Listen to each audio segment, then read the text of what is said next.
Light कतरे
Tahu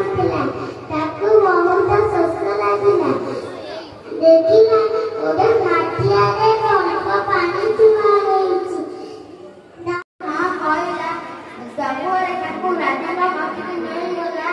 ରାଜା ପଚାରିଲା ତୁ କିଏ?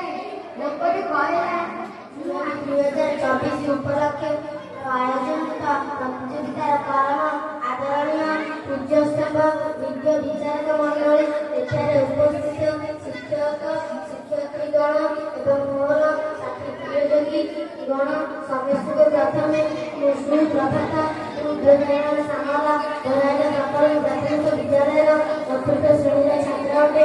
ଆଜି ଏହି ପ୍ରତିଯୋଗିତାର ବିଷୟ ବସ୍ତୁ ହେଉଛି ଓଡ଼ିଶାର ଲୋକକଳା ସମୃଦ୍ଧିରେ ମୋର ଭୂମିକା। ଏହା ଉପରେ ମୁଁ ମୋର ବକ୍ତବ୍ୟ ପ୍ରଦାନ କରୁଛି। ଓଡ଼ିଶାର ଲୋକକଳା ପୃଥିବୀ ବିକ୍ଷିତ। ଏଠାକାର ମନ୍ଦିର, ରାସ୍ତାଘାଟ ଏବଂ ଲୋକମାନଙ୍କର ଚାଲିଚଳନରେ ଦେଖାଯାଇଥାଏ। ଲୋକକଳା ଦର୍ଶନୀୟମାନଙ୍କର ମନକୁ ବିମୋହିତ କରିଥାଏ।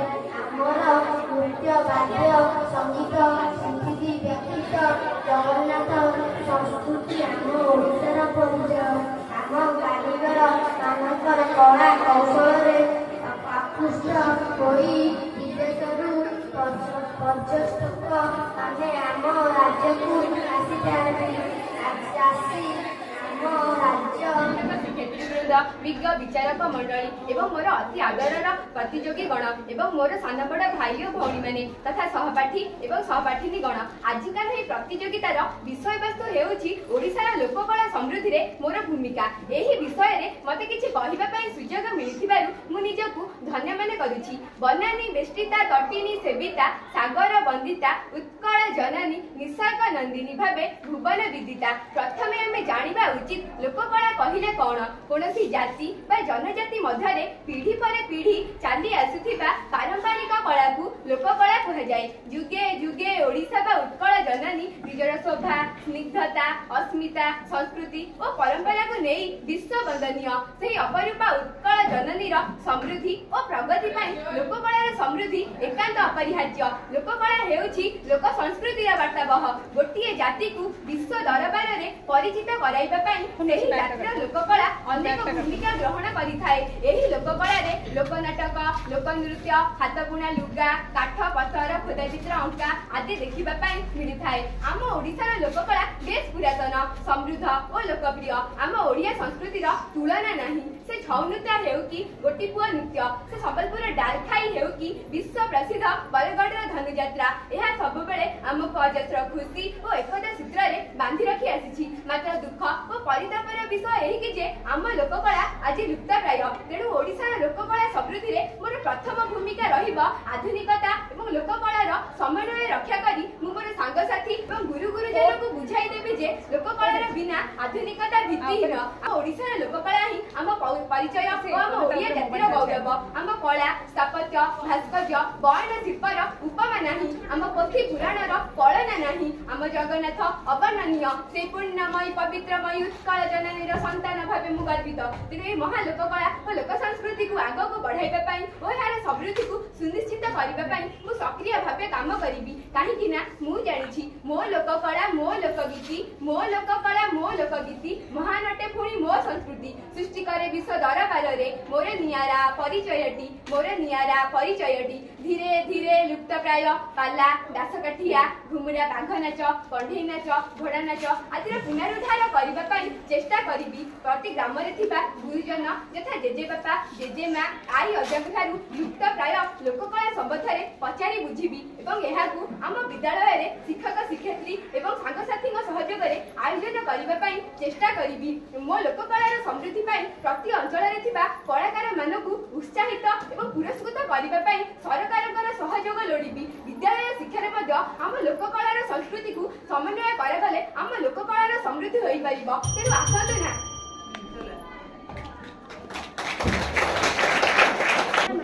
ଆଜିର ବକ୍ତୃତାର ବିଷୟବସ୍ତୁ ରହିଛି ହଜିଯାଉଥିବା ଲୋକକଳା ବିକାଶରେ ମୋର ଭୂମିକା। ଏହି ବିଷୟବସ୍ତୁର ଆଧାରରେ ମୁଁ ମୋର ସଂକ୍ଷିପ୍ତ ବକ୍ତୃତା ରଖିବାକୁ ଯାଉଛି।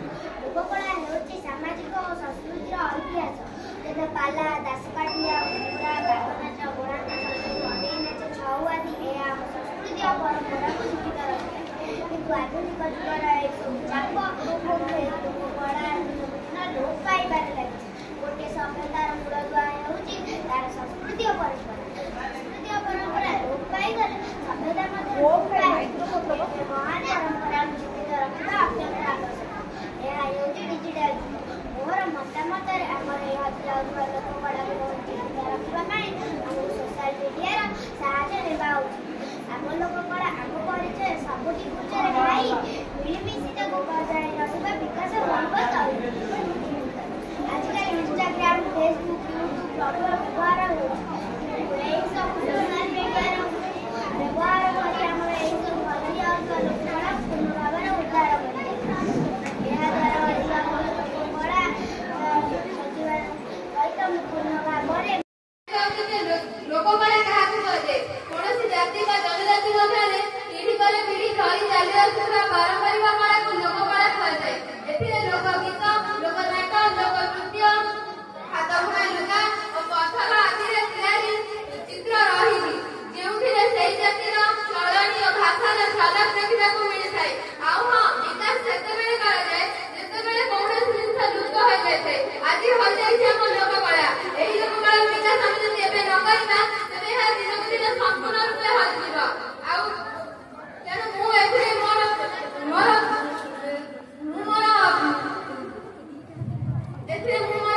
ବକ୍ତବ୍ୟ ରଖିବାକୁ ଚାହୁଁଛି। ତେଣୁ ମୋର ପ୍ରଥମ ଭୂମିକା ରହିଛି ଯେ ସୋସିଆଲ ମିଡିଆ ବ୍ୟବହାର କରିବା ଉଚିତ। ସୋସିଆଲ ମିଡିଆ ବ୍ୟବହାର କରିବା ଦ୍ୱାରା ଆମେମାନେ ଜାଣିଛେ ଯେ ଆଜିକାଲି ବହୁଳ ଭାବରେ ୟୁଟ୍ୟୁବ, ବ୍ଲଗ, ଫେସବୁକ୍ ଇତ୍ୟାଦିର ବ୍ୟବହାର କରାଯାଉଛି, ଯେଉଁଥିରେ ଆମେମାନେ ଭିଡ଼ିଓ କରି ଆମ ଲୋକକଳାକୁ ପ୍ରଚାର କରିପାରିବା ଏବଂ ପୁନଶ୍ଚ ବସ୍ତୁକଳା ଓ ଚିତ୍ରକଳାର ଉତ୍ତମ ପ୍ରୟୋଗ କରିବା ପାଇଁ ଡିଜିଟାଲ ପ୍ଲାଟଫର୍ମ ଦ୍ୱାରା କଳାକାରମାନଙ୍କୁ ଜଡ଼ିତ କରାଇପାରିବା। ଦ୍ୱିତୀୟରେ ମୁଁ ମୋର ସାଙ୍ଗମାନଙ୍କୁ ନେଇ ଏକ ଗୋଷ୍ଠୀ ଗଠନ କରିବି, ଯେଉଁଥିରେ ବିଭିନ୍ନ ଜାଗାରେ କୌଣସି ପର୍ବପର୍ବାଣିରେ ହେଉଥିବା ଲୋକ ମହୋତ୍ସବ, ମେଳା ଓ ପ୍ରଦର୍ଶନୀରେ ନାଟ୍ୟ ଆକାରରେ ଏସବୁ ଲୋକମାନଙ୍କୁ ଅବଗତ କରାଇପାରିବି। କାରଣ ଲୋକମାନେ ଏହାକୁ ଅନୁଭବ କଲେ ତାର ସଂରକ୍ଷଣ କରିବାକୁ ଚାହିଁବେ। ଏହାକୁ କବିତା ହିସାବରେ କହିଲେ କିଛି ଜିନିଷର ମୂଲ୍ୟକୁ ବିକାଶ କରିବାକୁ ହେଲେ ଆସ ତାହାର ମୂଲ୍ୟକୁ ଲୋକଲୋଚନକୁ ଆଣିବା ଆମେ ମିଶି। ଦ୍ୱିତୀୟରେ କହିବାକୁ ହେଲେ ମୁଁ ନିଜେ ପ୍ରତି ଘରେ ପିଲାମାନେ କିପରି ଲୋକକଳାକୁ ନେଇ ଶିକ୍ଷା ପାଇପାରିବେ ସେ ପ୍ରତି ମୁଁ ସୁନିଶ୍ଚିତ କରାଇବି। ତୃତୀୟରେ କୌଣସି ପଞ୍ଚାୟତ ବିଦ୍ୟାଳୟରେ ଶିଖାଇ ଓଡ଼ିଶାର ଲୋକକଳାକୁ ବଜାୟ ରଖିବାରେ ସାହାଯ୍ୟ କରୁଛି। ଏହି ବିଷୟରେ କିଛି କହିବାକୁ ମୁଁ ନିଜକୁ ଧନ୍ୟ ମନେ କରୁଅଛି। କଳା ହିଁ ଜୀବନ, ହୃଦୟର ଅଭିବ୍ୟକ୍ତି ହେଉଛି କଳା। ଯେତେବେଳେ ଏହି କଳା ଗାୟକର କଣ୍ଠରେ, ଲେଖନୀର ମୁଣ୍ଡରେ ବା ନୃତ୍ୟମାନର ନୃତ୍ୟ ମଧ୍ୟରେ ପ୍ରକାଶ ପାଏ, ତାହା ଲୋକକଳାରେ ପରିଗଣିତ ହୁଏ। ଆମେ ସମସ୍ତେ ଜାଣିଛେ ଓଡ଼ିଶା ଏକ ଲୋକକଳା ସମ୍ପନ୍ନ ରାଜ୍ୟ। ଓଡ଼ିଶା ନିଜର ଲୋକକଳା ପାଇଁ ଏକ ଗୌରବମୟ ରାଜ୍ୟ ଭାବେ ପରିଚିତ। କିନ୍ତୁ ବର୍ତ୍ତମାନର ଚିନ୍ତାର ବିଷୟ ହେଉଛି ଯେଉଁ ଲୋକକଳା ପାଇଁ ଦିନେ ଓଡ଼ିଶା ମୁଣ୍ଡ ଟେକି ରହିଥିଲା, ଆଜି ଓଡ଼ିଶାବାସୀ ସେହି ଲୋକକଳା ପ୍ରତି ବିମୁଖ ହେଉଛନ୍ତି। ତେବେ ଆଜିର ଛାତ୍ର କାଲିର ନାଗରିକ। ତେଣୁ ବିଦ୍ୟାଳୟ ହିଁ ଏକ ଅନୁଷ୍ଠାନ ଯେଉଁଠାରେ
ନାମ ରଖିବା।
ତିରଙ୍ଗା ତଳେ ଶପଥ ନେବା।